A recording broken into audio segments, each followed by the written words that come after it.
Hi everyone, my name is Robert Palmquist, and we're going to spend a little bit of time here talking about speech generating devices. Spend a bit of time on the history of some of these systems, where they came from, talk about what's available today and what's coming soon. We're going to spend quite a bit of time talking about features that you should be looking for if you're interested in procuring a speech generating system today.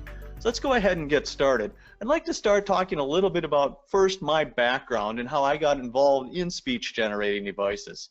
So again, my name is Robert Palmquist. I'm currently CEO of 3 companies. SpeechGear does instant language translation. So as you say something in English, it would simultaneously speak it in Arabic or Russian or Spanish or something like that. Auditory Sciences is a company focused on communication products for people with disabilities, and we're just starting up a new company called Church Captioning. But before all that, before I started these various companies, what I was involved in is basically if you watch any of the James Bond movies, where there's this individual named Q that develops all the gadgets for the British intelligence services.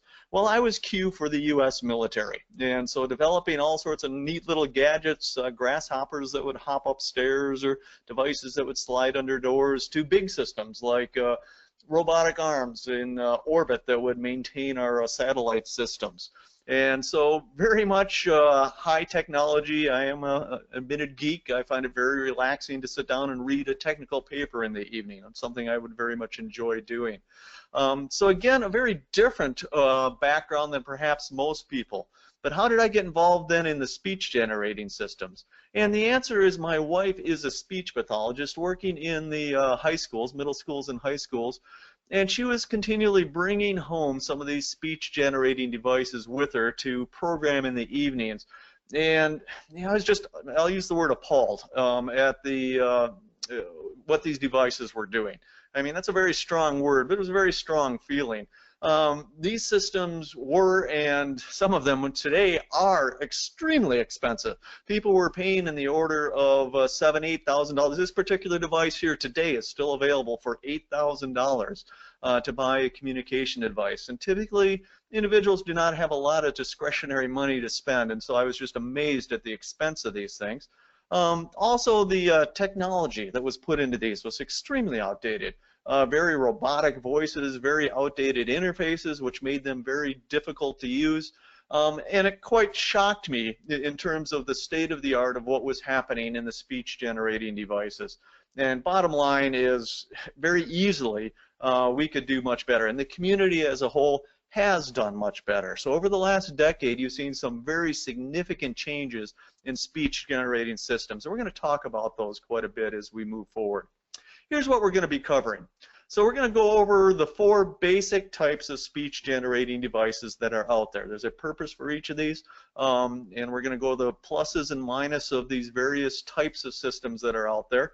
Again, we're going to talk a bit about the history, going over that quick, but also what's current and what's coming. And again, we're going to spend quite a bit of time in step 3 here.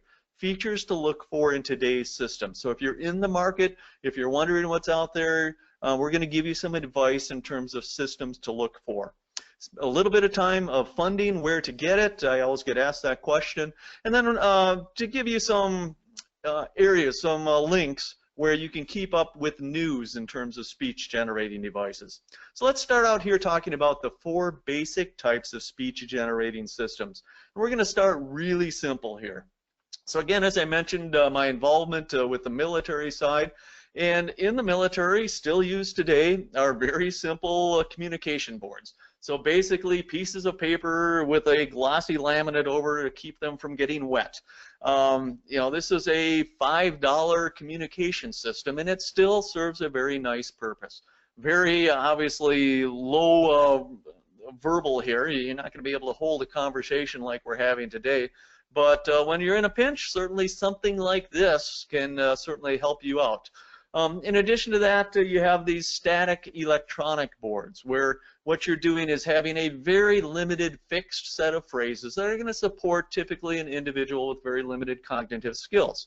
And so again, very beneficial in terms of being able to communicate very simple phrases. I am hungry, I need bathroom, things like that. So certainly there are reasons for these types of static systems to exist. Low price, language independent, easy to use, but also very limited in terms of communication ability, very limited vocabulary, and basically inflexible. They can only communicate what has been input into the systems. So you have to adapt your communications to whatever that type of system supports. Let's get over to the next one. So symbol-based dynamic. So there's this history, and we'll get into that a little bit more, where people started working on speech-generating devices for low cognitive abilities, where reading was not assumed. The ability to read was not assumed. So we went to symbol-based.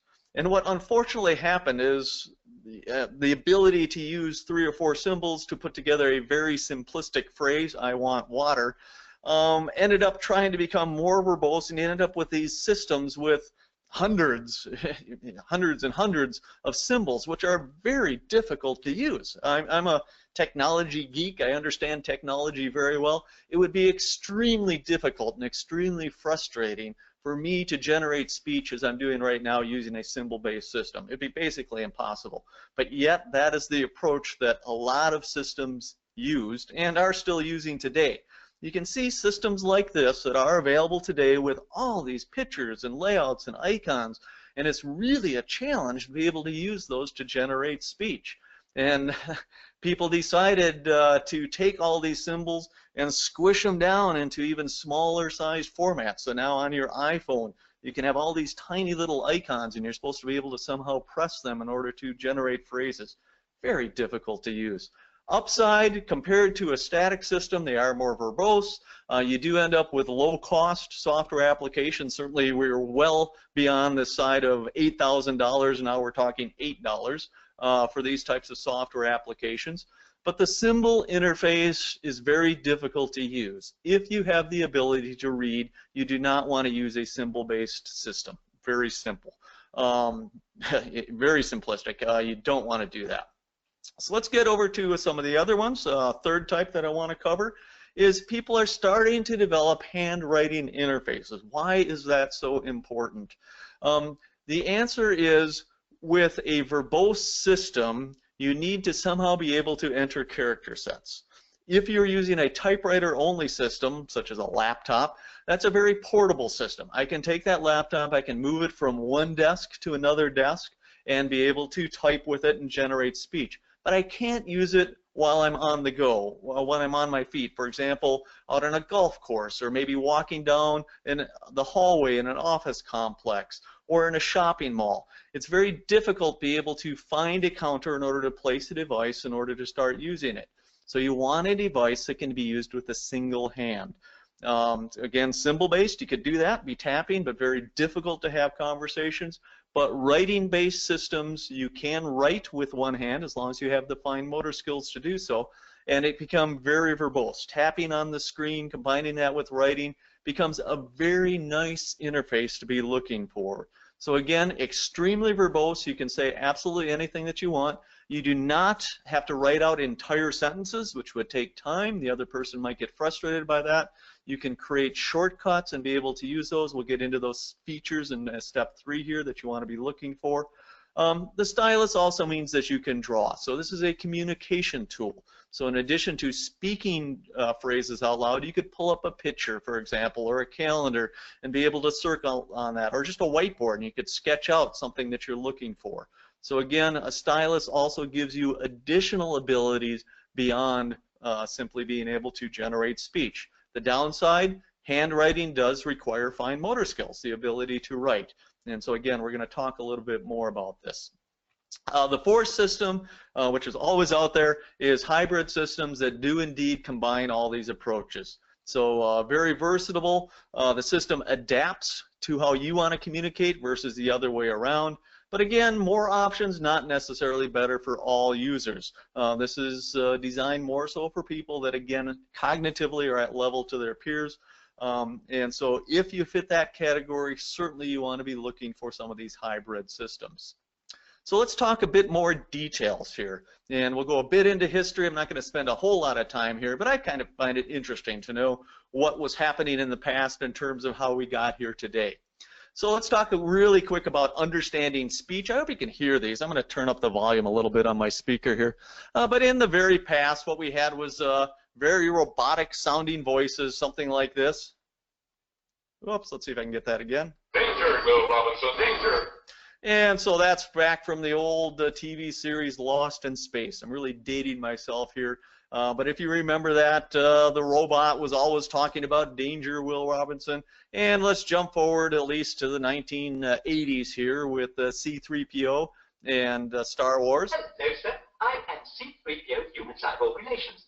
Obviously a robotic-sized voice. Now, actually, it's a human actor, but they made efforts to turn that into a robotic-type voice. Anybody can clearly understand what's being said there, but it's also not a human that is indeed speaking that. Jumping a little bit forward, there are two main approaches for speech synthesis that are used today. Format synthesis is generated based on mathematical models. And so what you do is you generate a mathematical model, if you will, of the vocal tract. And from that, I'm able to easily generate different types of voices, a deeper voice, a higher pitched voice. These sorts of things are all part of the format generated. And here's an example of that. Yeah, I hope you could understand that. Then in addition to that, what we have is the newer approach of concatenative, where what you're doing is taking actual segments of speech, phonetic representations, and you're concatenating them together in order to generate speech that is still, you can identify it as being synthesized, but it is very much more natural sounding. Dave, I'm afraid I can't do that. So an example, going back to HAL 2000 on Space Odyssey 2001. So again, various different types of speech synthesis that have been used in the past, but today mostly what we're using in concatenative approaches where we are automatically pasting together segments of pre-recorded speech in order to generate the vocal output. Goals, number one, easy to understand. When you're looking at a system, that's first and foremost, is that you want people to be able to easily understand what you're saying. Goal number two is to have it indeed sound like a human. If you can achieve both of those, then we've got it made. What's really old, going back in time, back in 1960, what you saw is systems like this, where you would scan through a set of symbols, again, back to this history of symbols, and once you reached the appropriate symbol, you would select it, and it would get voiced out loud. Very difficult because you're waiting for that scanner to happen, and so, you know, certainly useful at its time, and there are still, of course, individuals that need to use a system like that today, but there's certainly more variability in terms of what's available. Back in 1970s, 1980s, what you saw is single-purpose devices. A lot of this comes out of the way the systems are funded through the government, but nonetheless you had single-purpose bricks, I'll use that term, that could only do one purpose, that was speech generation. Again, expensive, bulky, these were the things that my wife was bringing home that I certainly wanted to get away from. So today what's happening is we're seeing the end of single-purpose devices. The Medicare, Medicaid funded systems that are costing $7,000, $8,000 are going away. Dynavox, the market leader in these about a decade ago, is no more. Their stock dropped to nothing, and they ended up basically filing bankruptcy and getting acquired. You're starting to see a lot of the old established big players that are used to sell these $7,000, $8,000 systems feel very much the pressure from the startups that are developing low-cost software. So you're starting to see some lawsuits and such. PRC, being a very established firm, in this case sued one of the startups. And so you're seeing some of these actions that are happening, but definitely the big firms that were developing these very expensive systems are basically going away. Another thing going away is these complicated symbol-based layouts. And so again, very much a role for an individual with low cognitive abilities to have a symbol-based display. I don't want to say symbol-based displays are going away. What's going away is these extremely complicated layouts. So something like this, very difficult to generate speech. And lots of different things where they tried to come up with the core words that you would use during the course of a given day. But again, all very difficult. And to make matters even worse, you took systems with all these symbols and you tried to shrink them down to a very small platform. So you will see these symbol-based software running on iPads or iPhones even. Talk about a small display. And the idea is you're supposed to somehow be able to generate phrases out of these tiny little pictures that are on your iPhone. Very difficult to use. That type of technology is going away. What is available is lots of very innovative software applications that make it much easier for you to generate speech. These software apps are very inexpensive compared to the $8,000 of the past. They happily run on a multitude of low-cost devices. So instead of having to pay $7,000, $8,000 for that single-purpose brick, now you can buy a Chromebook for roughly $29. Various iPads and PC tablets that are out there. So again, no longer a single-purpose device that only does one function. Now you can use this device to surf the internet, to Facebook, Skype, whatever it might be. Whatever you want to do. This is a full smartphone or a full computer. Typically the software, as you probably found out, if you're buying it free or for a very low price, it's a teaser to get you hooked. And once you start using the system, then you start buying various add-ons and the monthly subscriptions. And this isn't a bad thing. I don't want to make the software developers look greedy or something like here. They have bills to pay. They have developers' salaries, these sorts of things. And so paying something for this speech generating is a good thing because that's going to help that team continue to develop the capabilities. So free isn't necessarily good for you. If you're getting something for free, you're going to get basically no support and no continuity of product development. But again, just be cognizant that a lot of these firms, what they're doing is when you place that initial order, you are going to continually be providing some sort of funding to them in order to continue the development effort and for you to continue access to the system. Again, not necessarily a bad thing, but just be cognizant about it. What's coming? In the near term, 1 to 2 years, voice banking is being made much easier. So voice banking is a term that maybe you haven't heard of before. The concept of voice banking is that if you know or if there's a risk that you will be losing your ability to speak. So for example, you're having some sort of throat surgery or various situations where you could have advance notice that there's a chance that you personally will lose the ability to speak. If that's the situation, look into voice banking. This is the ability to create a synthesized voice engine using your voice. So at the end of the day, it's going to be your voice that is speaking, that is being synthesized. That's the term of voice banking. Now, historically, that's taking hours and hours and hours of reading prepared documents in order to generate enough of these pre-recorded phonemes that we're going to use to concatenate to generate speech. So you would read a phrase, the quick brown fox jumped over, or whatever it might be. And from that, we are taking the phonetic representation of what you just said. Phonemes are the smallest portions of words. So a word like cat has 3 phonemes in it, ka-at. And there's 42 phonemes that make up the American English language. And so we're going to take all those different representations of phonemes that you produce, and we're going to be able to concatenate them together to generate a synthesized speech of whatever it is you want to say. That's the aspect of voice banking. And again, historically, it's taken hours and hours and hours and hours of reading these prepared texts in order to generate an appropriate synthesized voice. That's very much shrinking down. And so instead of taking 40, 50, 60, maybe 100 hours worth of reading, now they're shrinking that down to, let's say, 10 to 15 hours. It's still a significant investment in time, but certainly very much reduced, and the results are very much better. Another item that's certainly coming is improved dynamic and temporal predictive linguist features. So again, I'm using some multi-syllable words here. But predictive linguistic features, meaning as I am typing in a sentence, the ability to predict what the next word is or to correct for a previous word that was mistyped. And so you're seeing this all the time. This isn't locked into speech generation by any stretch of the word. Texting and such like this, you're seeing significant improvements in predictive features.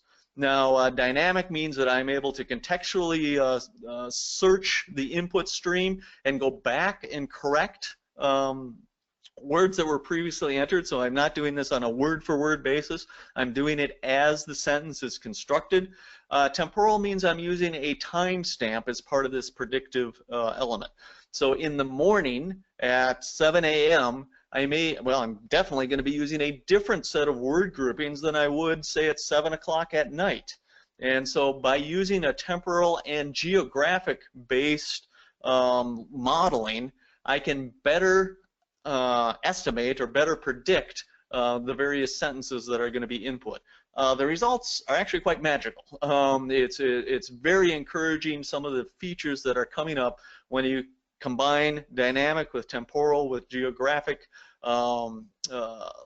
data in order to come up with better predictive models. Better handwriting recognition is certainly happened over the last decade, and it's continuing to improve. And so in the past, you kind of needed to have big letters and you could only write in cursive. And again, with the very much improved statistical processing capabilities, we're able to do a much better job of handwriting recognition and very much better integration into social media. So for example, one of our products, Interact Voice through Auditory Sciences, is very much integrated directly into Skype and other sorts of communication software. So if you're Skyping with an individual, you can use our software to generate speech. And again, very tight coupling with Microsoft in terms of being able to do that with their Skype product. And so you're going to see more and more of that because social media has become such a part of our lives. Having a system that directly integrates with that is important, and it's also very much coming. I did want to throw in something here long term. Again, I'm a technology geek. I tend to work on things that are most people would think impossible. But certainly we're doing things that are going to be very much changing the entire world of speech generating devices. So roughly about 15 years ago, we were working with a very serious effort with the military on using thoughts to control objects. And so as a result of that, for example, there are wheelchairs today that a quadriplegic can use with thought control in order to steer that wheelchair forward, backwards, left, right, things like that. There's lots of neural activities being researched in order to control devices. And an individual, Ted Berger, working specifically with dynamic neural network interfaces. I guess I'll skip over a lot of the technology here. Bottom line, it is coming. So the ability to use your thought waves in order to control devices is certainly coming and getting to the point where eventually, and I'm talking 5-10 years sort of time frame, you will start seeing the beginnings of being able to synthesize speech using thoughts. Pretty far out there, isn't it? But certainly the concept of self-driving cars, if I mentioned to you that 10 years ago, something that we were working on back then, you would have said, wait a minute, there's no way cars can drive themselves up and down interstates. And you're starting to see that. And so 10 years, a lot happens in that sort of time frame when you're looking at technology. So again, I just wanted to throw that out there in terms of some far out sort of capabilities. Okay, let's slow down a little bit here and let's talk about features to look for in today's systems. And so again, I'm going to step through this a little bit slower. We're going to go into more detail. But number one, look for systems that adapt to how you want to communicate versus the other way around. Historically, what you've been getting is systems that have a fairly fixed vocabulary, a fixed way to use that vocabulary, very limited abilities in order to modify that system. What that system forced you to do then is to modify your communications to whatever that system supported. That's going away, that's gone away.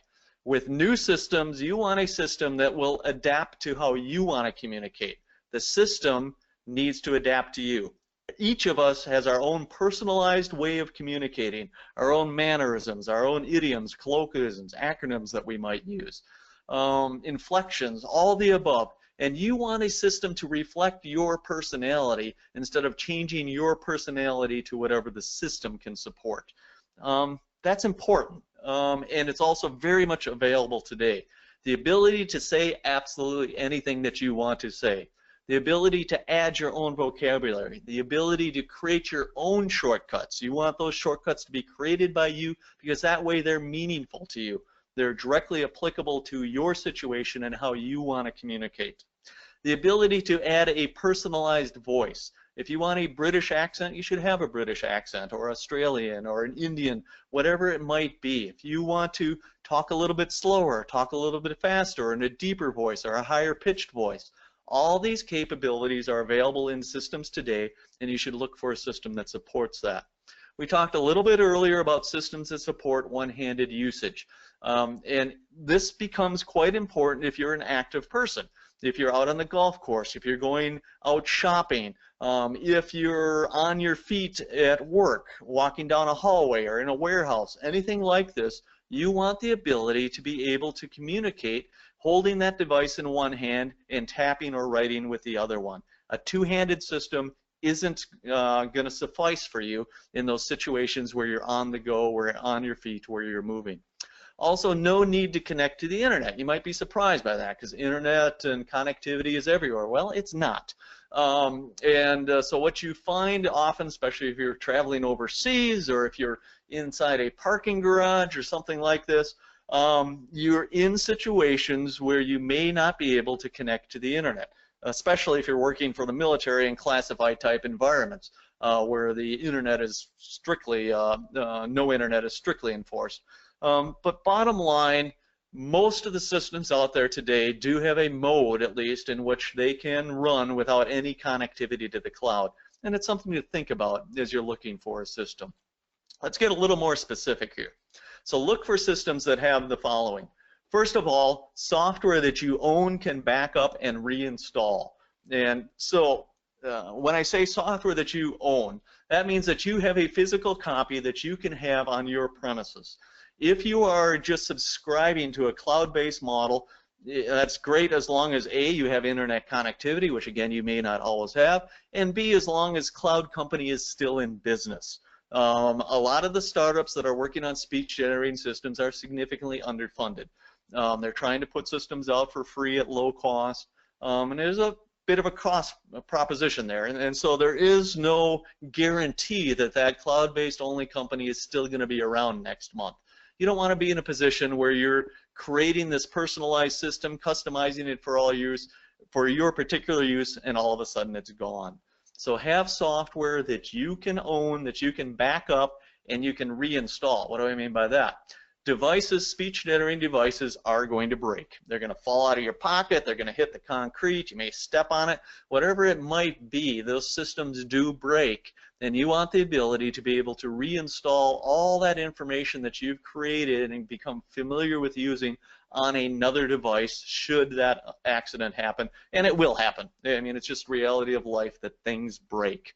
So the ability to back up your data, reinstall on another device, and the ability to have a local copy versus cloud-based only. Cloud-based is fine, but let's make sure that when you're buying a system that you're not totally reliant on the internet in order to use it. Another aspect, so we've talked a bit about this one-handed interface. So we want the ability for handwriting, typing, and swiping interface. Swiping may be a term that's unfamiliar, but what that means is instead of having to tap on a keyboard in order to get individual letters, what I do is I swipe my finger along that keyboard. So if I wanted to enter the word the instead of tapping THE, I could swipe going from the letter T to the letter H to the letter E and then lift my finger off. So one little motion, THE, and from that I'm generating the word. By doing that, we end up with a much better predictive model. We know when there's breaks between the individual letters. So swiping is a very quick interface. I think it's faster than typing, and certainly it allows better prediction in terms of the words. So if you haven't used swiping, take a look at it because it is going to improve the accuracy and the contextual maps of your input. Important point here. if you're going to use handwriting as an interface, use a tablet with a digitizer. Again, I'm throwing another technical term out here that may not be familiar. A digitizer is very simple to tell when you have a digitizer, and that means that you have a special stylus that's going to be used to write on that screen. So a lot of people think, well, I don't want to have a special stylus because I may lose it. Well, there's a huge benefit for that special stylus, and that is you get much, much, much, exclamation point, underlined red text, much better resolution with that digitizer. And so if you're doing handwriting, now I can do the handwriting in what I call a normal size font. If you're using something like an iPad with handwriting recognition, what you end up writing is very big letters. They do not have a digitizer in iPads. They have a capacitance-based touchscreen. And so you're writing these big block letters in order to generate text. You don't want to do that. It's very difficult and cumbersome to write out entire sentences in big block letters. And so something like a Microsoft Surface Pro has a stylus, battery-powered stylus, and with that you're able to get much better accuracy. The term battery-powered also scares people. The batteries in a stylus will easily last you 3 months, 6 months, maybe a full year. So this is not something that you need to worry about changing out every day. Buying a spare stylus, maybe 20 bucks, something along those lines. Buy a spare one, have it around in case the one gets lost. But if you're going to go handwriting, you absolutely want to get a tablet with a digitizer. The very simple way for you to identify that is that you have a special stylus. You will not be able to write on the screen with your finger. Instead, you're using that stylus to write. The huge, huge, huge advantage is the recognition and the ability to recognize what you're writing. Term expansions, another feature that you want. The ability to create your own shortcuts. Boy, let me just demonstrate one of these real quick here. So I'll pull up, in this case, Interact, the Interact voice system, and let's just go in here. And so a term expansion is a shortcut that you create in order to simplify the process of entering sentences. So in my particular case, I have one HML. So that's a shortcut for HML. Can you help me find, in this case, I don't know, my glasses, something that I often say. And so when I hit the translate button, HMF is going to be automatically expanded into can you help me find, for example. Can you help me find my glasses? And so you can see. Can you help me find my glasses? So you can see that came out as can you help me find my glasses, the entire phrase. Another one I have here is, let's see, IWL. I would like some help, something along those lines. And so when I do that and enter the enter key, IWL again gets automatically expanded. I would like some help. You can have shortcuts for individual words, or you could have shortcuts mean something much more. So for example, if I enter a phrase, this is a shortcut I believe I have called intro. And intro, what that does is it voices out an entire paragraph that I can play for people if I'm using this system. So I'll show you what that looks like. Hello, I'm using this system to help me communicate with others. Let me show you how it works. So instead of having to type out that entire sentence or write it out or whatever it might be, I can just have that shortcut. The shortcut should also be contextually based. So in that case, I used intro, whereas if I type this is the intro to my presentation. So in this case, I don't want intro expanded, and because it's used in contextual based, it's not going to be. For example, this is the intro to my presentation. So again, what we've been talking about here, I'll shrink this down. So what we've been talking about here is term expansions. Another phrase I'll use for that is shortcuts. You want the ability to create your own shortcuts because those are the ones that are going to be personalized to the way you want to communicate. So make sure you get a system that is easy to create those shortcuts and that you can use the shortcuts anywhere in any sentence structure, and you can use multiple shortcuts within a given sentence. So a very powerful feature to enable you to easily say what you want to say in a rapid fashion is term expansions. So make sure that that's part of the system that you get. Also part of this is favorites lists. And so important is easy to create and edit the list. So let's take a look. I'll go back to Interact here. And down at the bottom here, what I have is a favorites list. So many systems have favorites lists. This is not a concept unique to Interact, but certainly it is a concept that you want in your system. And so in this particular case, I have a favorites list for shopping for shoes. I could have one for going into a restaurant or ordering food at Burger King, another one for McDonald's. Whatever it might be, you can have as many favorites lists as you want.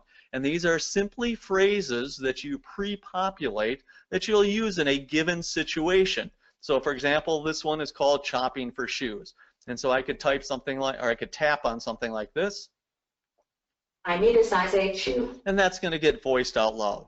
So if I'm going to be in a situation where I'm going to be shopping for shoes, I would pull up that particular favorite list. I'd also have a favorite list for greeting, something that says, "Hi, my name is Robert." Friendly phrases that I want to use as part of the greetings. Again, I can have as many favorites lists as I want. Notice that when I got back here also to my PowerPoint, easy to create and edit the list. Now this is where a lot of systems are going to fall short. So what you're going to have is favorites lists, but it's very difficult, very awkward to create the favorites list, to rearrange the sequence of those phrases, to edit them, and all the above. So in Interact, and like many other systems, what we've done is you can use any word editor to create those favorites lists. I'm sorry, any editor. So it could be Notepad, it could be Microsoft Word, it could be Google Docs, and we have a little tool that whatever that document is, you convert it to a favorites list, and now you can use that as part of your speech generation system. So again, software that you own can back up, handwriting, typing, and swiping interface, term expansions, and favorites lists. And let's jump to the next one, the next slide. We're going to continue here. And the next item that I want to talk about is sentence placeholders. And so multiple placeholders anywhere in a sentence. So again, maybe some new terms here that we're going into. So here, for example, is a placeholder. Let me pull this up on the screen. So what you see is I would like this in size, and then you have the square brackets, a modifier to the sentence. So what this is giving you is within the favorite list, instead of having a static phrase that's difficult to edit, now you have the ability to easily modify that phrase. So instead of having to write out or type out or all the above, I would like this in size 6, please. Now you can tap on the phrase and just enter the number 6, and that's going to get voiced out loud. I would like this in size 6, please. Something like, do these come in, I could have a larger size. Or I could say red, or any modifier that I want. Do these come in a larger size? Or, as I said, do these come in the color red? I could type, there we go. Do these come in red? So again, a very powerful tool in order to quickly say what you want to say. Instead of having to write out an entire sentence or type out an entire sentence or be locked into some sentence or search for symbols in order to modify this, all I need to do is tap on that phrase and enter the modifier. As I mentioned in the PowerPoint slide there, we want the ability to be able to use multiple placeholders throughout the phrase. So in this particular case, I'm going to pull this one up, and it says, I would like to buy blank tickets for the blank show. So just an example of being able to use multiple placeholders. So I want 2 tickets for the, what should I say, 7 p.m. show. Something like that. I would like 2 tickets for the 7 p.m. show. So again, very simple approach to be able to quickly modify a sentence to say exactly what you want to say anytime, anywhere. So you want multiple placeholders anywhere in a sentence. Customized voices. Again, I'm going to hit you with another term here that you may not be aware of, sappy voices. Sappy doesn't mean bad voices. Sappy is a type of format, I think historically came out of IBM. But sappy voices are the standard in which new voices can be added to your system. So when you buy your speech generating system, that system should also have the flexibility that at a later date you can add an additional voice. The voice technologies, voice synthesis technologies are continually improving. And so you can buy a system from one vendor and then buy a voice maybe from Nuance or Loquendo, Acapella, various firms out there that make high quality voices, and they are available. So you could add those to your systems, but you can only add them if that initial speech generating system is compatible with the SAPI format. So you want a speech generating system that is going to be able to dynamically look for new voices and be able to add them, and the key is, are they SAPI compliant? That's the acronym that you're looking for. I'm going to give you another term here, something that we created or invented the term, called sociable sounds.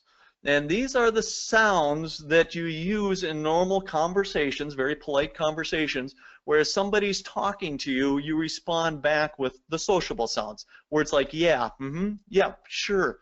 And these are important parts of speech generation that are often overlooked. Very important. If you all of a sudden lose the ability to speak, you lose that ability to provide that social feedback, and that very much changes the dynamic of your conversation with people, and therefore it changes your relationship with those people.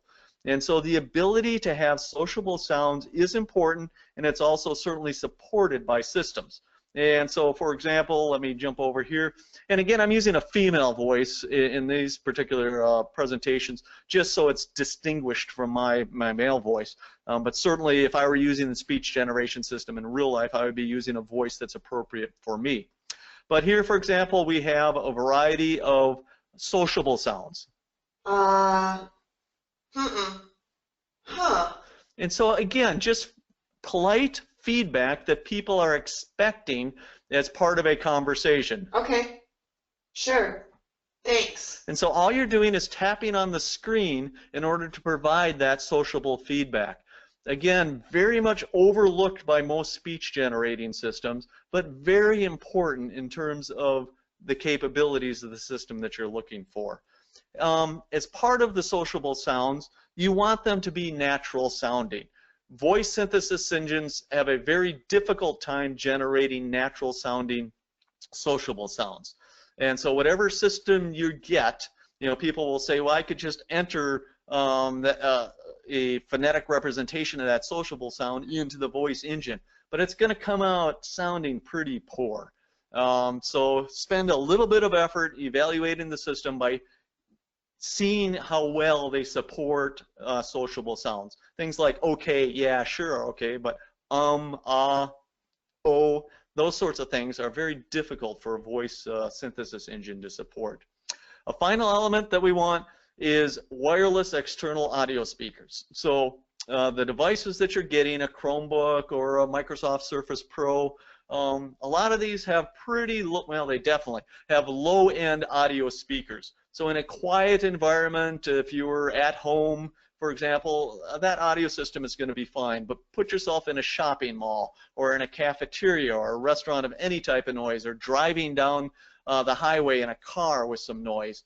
And the partner, the individual you're communicating with, is going to have a lot of difficulty hearing the audio coming out of those low-end speakers. So you want the ability to have a wireless external audio speaker. Typically, those are Bluetooth speakers. Bluetooth is great, with one important caveat. Bluetooth systems, in order to keep their battery life as long as it is, they are constantly in the hibernation mode. And so they're every now and then pinging to say, is there anything out there? And then they go to sleep for another 15 seconds. And then they ping, and then they go to sleep, and then they ping. And when something hits, then they're in active state, and they're going to continually be communicating with each other. But what will happen is that if you generate a phrase, it may be in between that pinging, and so it'll clip the front end of that phrase. So whatever speaker system that you have, just make sure there's a way to wake that up so that if the connection is made, and then it can start generating phrases. Now, worst case scenario here, it's just going to clip the very first part of the first phrase that you use. Not a big deal. So you just have to repeat that first phrase twice. But nonetheless, if you're looking for an external audio speaker, probably a Bluetooth, it's nice to have one that you can tap to have it sync up and be connected. Lots of different Bluetooth, wireless Bluetooths. One that people don't think about, so I'm going to throw it at you here, is Motorola makes a lot of very nice wireless Bluetooth devices that were designed or are designed to connect to the visor of your car. And you can use that same clip and connect it over your belt loop or purse strap, whatever it might be. So take a look at some of these Motorola Bluetooth systems designed for speech generation or for voice synthesis in the automobile, and use them on the body. It's a very low-cost solution that works actually very well. And so something, again, that most people don't think of is taking a look at the Motorola car-based systems. Also, just wanted to throw this one out at you. This is a feature that you may want, but if there's any possibility that you're going to be traveling overseas, then you may want instant language translation. And so with our systems and with some other systems, any phrase that you enter in English can be spoken in your desired language. So it doesn't have to be generated in English. It can be generated in Russian or Spanish or Vietnamese or Thai. Whatever language that you're in, whatever country you're in, it's kind of nice to be able to communicate directly in that language.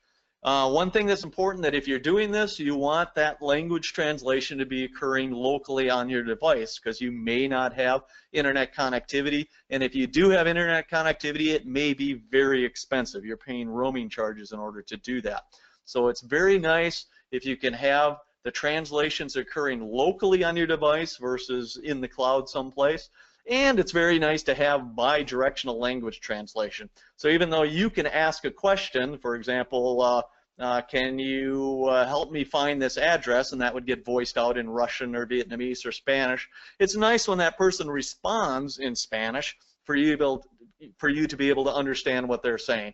And so that's the bi-directional language translation side. And certainly with our systems at Speech Gear and Auditory Sciences, we do that. As part of our relationship with the military, we certainly have developed a very wide range of languages that are simultaneously translated bidirectionally and locally on the device.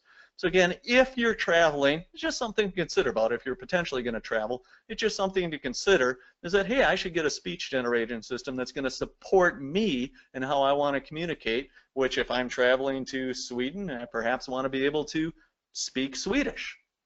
Okay, so we spent quite a bit of time on part 3, part 4, and part 5. We're going to try and wrap this up a little bit here because I think I've been going quite a while. Funding, where to get it. And so let's talk a little bit about funding. Certainly there are a lot of programs to help cover costs, so Medicare, Medicaid, and such, but certainly these systems have become much more affordable. The idea of having to spend $7,000 to $8,000 on a device is kind of past history. Certainly there are the old established companies that will still happily sell you a system for $7,000, $8,000, and when you get that system, it's going to be basically single purpose, it's going to be heavy, indestructible. They are going to do a good job of supporting you on that, give them credit for that much, but it's a lot of money, very inflexible, and I certainly wouldn't recommend going that route. Medicare, Medicaid is it's a long process. You're filing paperwork, you're waiting for approval, you're going to doctors, you're getting all these forms filled out. It can be a very frustrating process that at the end of the day really doesn't get you much. In the past, when again the only option was these very expensive systems, by all means people did that. But today I would strongly consider just passing all that and buying a lower cost system. Our particular system is $159. You can get systems for $8 out there. And so a very wide variety of capable software solutions that are going to be multi-purpose, run on your Chromebook, whatever it might be, and you're going to be able to buy them today and use them today. And so I would certainly take a look at using those. Or maybe you have a rich aunt or uncle that can buy it for you. Who knows? All sorts of different ways to get things funded. One site that out of many that do have programs to help cover costs, or at least are going to point you in the directions, is this particular one. So again, I'll let you take a look at the title there, but this is just one source that is a very good job in terms of pointing you in directions in order to potentially get funding to help your system. But again, the systems have gotten much lower cost. And I realize $159 isn't money that's just laying around. That's a decision for you to make. But you know, $8 sort of things are certainly out there. and you can use them in order to generate speech, at least get you going. Also on our home site, Auditory Sciences, certainly we do keep aware of various programs in order to generate funding. One that people are typically not aware of is the Disabled Access Credit Program, which will pay 50% of the cost, and that includes your computer. So you could buy software and computer, and again, maximum credit up to $5,000 a year. Lots of different restrictions go into that, but certainly those are restrictions that with a little creativity can be met. And so the DAC program is one that people typically don't know about, and it certainly exists. So I just wanted to point that out. If you go to the Auditory Sciences website under the grants, you'll be able to see links for the DAC program. So that was a quick overview on funding, and now I want to give you some links for keeping up with news on speech generating devices. And by all means, this is a site that you want to head over to, the vocaldisorders.org. And so on vocal disorders, there's a lot going on there. So there's information, resources, and there's also a chat line. So you can get together with a group. You can ask questions. You can look at previous discussions to see what other folks are talking about. There's a lot going on in the vocal disorders page, and I would strongly encourage you to head over there to take a look at that. Again, vocaldisorders.org is the link there. In addition to that, some other social media sites, certainly use them to your advantage. So for example, on Facebook, if you're into Facebook, do a search for speech generating device, and what you'll find is a discussion group that you can post things on Facebook. The plus and minus of Facebook, obviously very public, but certainly go ahead and use that. LinkedIn is another resource in the social media world, and so you can go to the speech generating devices group of LinkedIn and be able to get information there. And again, on Auditory Sciences website, we're going to give you information in terms of various newsletters and such that you can sign up, one of which is the U.S. Department of Labor newsletter that produces some pretty good information. So I've been talking here quite a bit. Thanks for attending. I appreciate your attention, taking the time to learn a bit more about speech generating devices. I'll give you my contact information here. Again, Robert Plumquist, and you see my phone number and email address. You know, give me a call, send me an email. Happy to chat with you. If you have ideas on speech generating devices or questions, certainly that's what we're here for. And if I'm available, I'd really love to chat with you, but there's certainly other people in the offices that can certainly help you as well. Again, thanks for taking the time to learn a bit more about speech generating devices and to pay attention to the vocal disorders and some of the capabilities that are available today and what's coming out in the near future. Thanks again. Bye for now.